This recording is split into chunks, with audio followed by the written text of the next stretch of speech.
In a negotiated procurement, such as this one, an agency has broad authority to decide whether to cancel a solicitation, and to do so, need only establish a reasonable basis.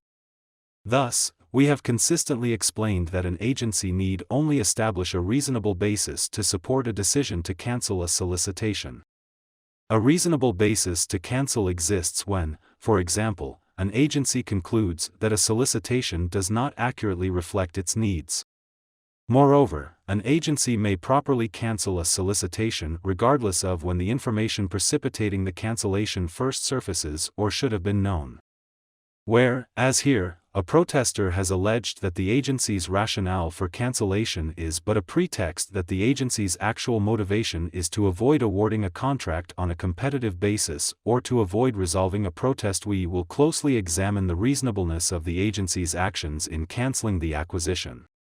Notwithstanding such closer scrutiny, and even if it can be shown that pretext may have supplied at least part of the motivation to cancel the procurement, the reasonableness standard applicable to cancellation of a solicitation remains unchanged. Our review of the record provides no basis to sustain CWSC's protest. Here, the agency reasonably determined that the solicitation, as issued, no longer met its needs.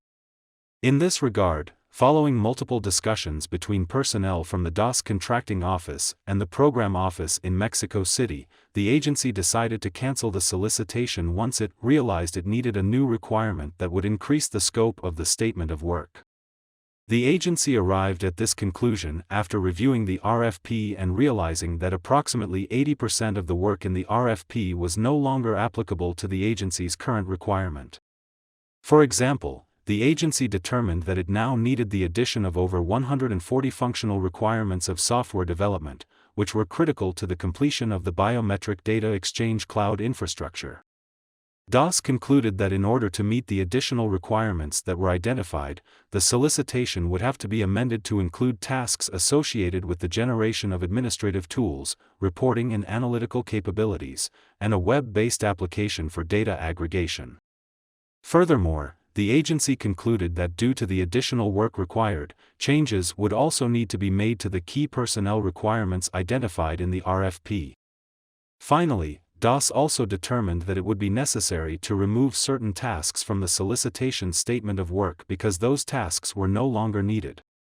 Ultimately, the contracting officer determined that awarding a contract based on the outdated solicitation would have resulted in the government paying for, and receiving, a project that did not meet the government's needs.